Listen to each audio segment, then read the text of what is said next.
Rambabu బండిదా comedy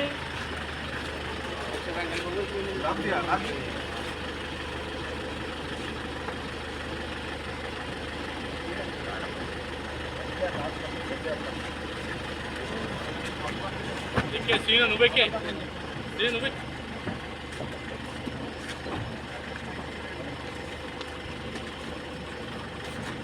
ఉదయం వంశీ గారిని Kankipadu police స్టేషన్కి హనుమాన్ జంక్షన్లో ఉన్నటువంటి కేసు రీత్యా ఇక్కడికి విచారణ కోసం కస్టోడియల్ విచారణ కోసం కంకిపాడు తీసుకొచ్చారని చెప్పి అందరికీ తెలిసిన విషయమే. మరి రాత్రి నుంచి శ్వాస అందక ఇబ్బంది పడుతుంటే హాస్పిటల్ తీసుకొచ్చారని టీవీల్లో చూసి, టీవీలో అన్నింటిలో కూడా వంశీకి అస్వస్థతగా ఉంది, కంకిపాడు హాస్పిటల్కి షిఫ్ట్ చేశారు పోలీస్ స్టేషన్కి అని చెప్పి టీవీలో వస్తుంది. అందరం పరిగెత్తుకుని వచ్చాం. డాక్టర్లను అడిగితే వైద్యం చేస్తున్నామండి, ప్రస్తుతానికి ఆక్సిజన్ అవన్నీ ఏర్పాటు చేసాం, కొద్దిగా స్టేబుల్ అవుతుంది, అంటే సీరియస్ అయితే మేమే రిఫర్ చేస్తాం కదండి, లేదు ప్రస్తుతానికి అంటే ఒక వామిటింగ్ కూడా అయింది. అది పోలీస్ స్టేషన్లోనే వామిటింగ్ ఎందుకు అయి ఉంటుంది, వామిటింగ్ ఎందుకు అయింది అంటే రకరకాల కారణం ఇన్వెస్టిగేషన్ చేయకుండా నేను చెప్పలేను కదండి, టెస్టులు చేయాలి, చూస్తున్నామని. ఒకవేళ అంటే రకరకాల కారణాలతో అంటే కడుపులో ఇబ్బంది అయినా లేదా బ్రెయిన్కి ఆక్సిజన్ తక్కువ అందినా వామిటింగ్ వస్తుంది,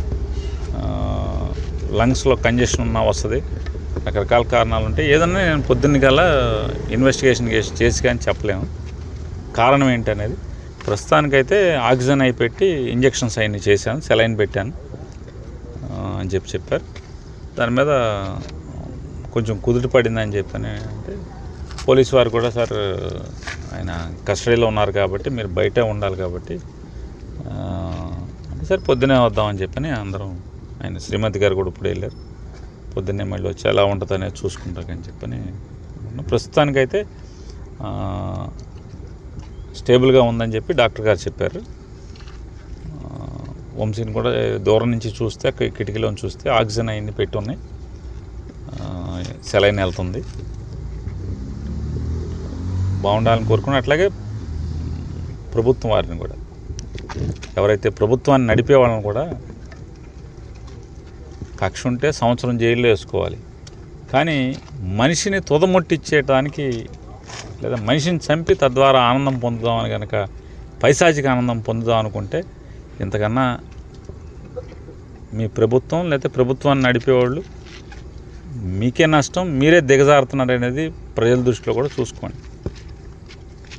అంటే కేసు మీద కేసు, కేసు మీద కేసు, కేసు మీద కేసు, తప్పుడు కేసులు కొత్తగా తయారు చేసి మామూలు ఇంట్లో గబాలను అనుకోకుండా చుట్టాలు వస్తే అప్పుడప్పుడు అన్నీ తెచ్చి ఉప్మా వండినట్టుగా తప్పుడు కేసులు, మనం ఉప్మా వండినంత సులువుగా తప్పుడు కేసులు ఎఫ్ఐఆర్లు సృష్టించి కేసుల మీద కేసులు పెడుతున్నారు.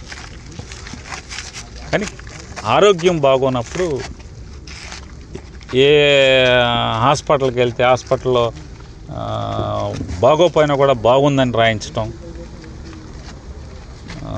ఇట్లా కస్టోడియల్ విచారణ అని పేరుతో ఈ రకంగా ఇట్లా చేయటం ఏముంది. కస్టోడియల్ విచారణ 2000 తెలుగుదేశం ప్రభుత్వంలో తప్పు చేశాడంట, అప్పుడేమో సమ్మగా ఉంది చంద్రబాబు నాయుడికి లోకేష్కి, ఇప్పుడేమో దాని మీద పగలు తీసేయాలన్నారు. ఏది పాత చంద్రబాబు నాయుడు ప్రభుత్వంలో తప్పులు చేశాడంట, ఇప్పుడు పగలు తీస్తారంట, అప్పుడేమో సమ్మగా ఉంది మా ఆలేపు ఉంటే. ఇట్లాంటివన్నీ తప్పుడు కేసులతో విచారణ చేసి ఇది ప్రజలు హర్షించరు. ప్రజలు మంచిగా పరిపాలించండిరా బాబా అంటే వేసిన ఓటు ఎంతమంది వేల మంది వైఎస్ఆర్ కాంగ్రెస్ పార్టీ కార్యకర్తలను కొట్టడం, నడవలేకుండా చేయటం, ఏంది ఎవడు కొట్టమంటే ఆడు కొట్టే స్థితికి వచ్చి తెచ్చారు మీరు.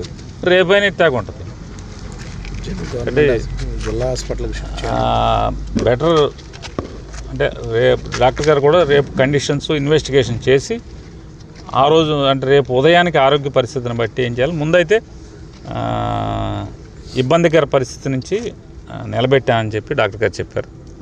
సో వైద్యాధికారులకు థ్యాంక్స్ చెప్తూ, అట్లాగే ప్రభుత్వాన్ని కూడా ఈ రకంగా ఆరోగ్యం పాడైపోయి చంపేసేదానికి ప్రయత్నం చేయటం కూడా ఇది పద్ధతి కాదు మీకు అని చెప్పిన కూడా ఎవరైతే ప్రభుత్వం నడిపి ఇవన్నీ చోద్యం చూస్తూ ఈ ఉప్మా వండినంత సులువుగా తప్పుడు కేసులు కట్టించే పనిలో ఉన్నారో వాళ్ళకి చెప్తున్నాను.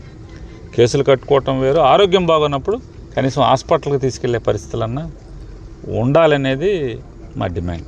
సార్, ఇప్పుడు ఆరోగ్య పరిస్థితి నిమిత్తం కూడా ఉన్నతమైనటువంటి ఆసుపత్రికి తరలించే అవకాశం ఉందంటారా? అదే సహకరిస్తున్నారు. పోలీస్కి ఏం సంబంధం ఉంటుంది ఇందులో? పోలీసు ఏమో తీసుకొచ్చారు వాళ్ళు, ఆ పోలీస్ స్టేషన్లో వాంతి అయి పడిపోగానే తీసుకొచ్చారు కదా. కాబట్టి పోలీసుని మనం ఇప్పుడేం తప్పుపడతాం, కంకిపాడు పోలీసులని తీసుకొచ్చి ఇక్కడ హాస్పిటల్కి తీసుకొచ్చారు. ఇక్కడ ఎవరో ఆయన రాజేష్ అని ఎవరు ఆయన పోస్ట్ గ్రాడ్యుయేషన్ చేస్తున్నటువంటి డాక్టర్ ఉన్నారు.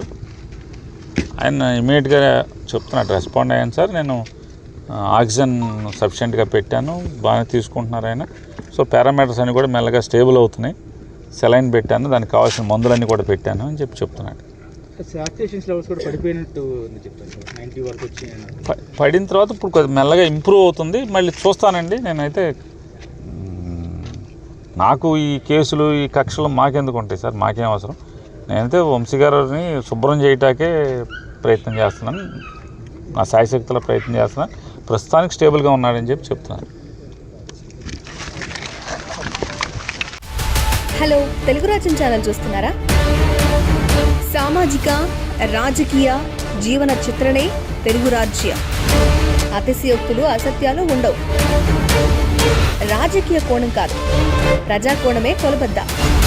తెలుగు రాజ్యం వీక్షణ మీ ఉత్తమ అభిరుచికి నిదర్శనం.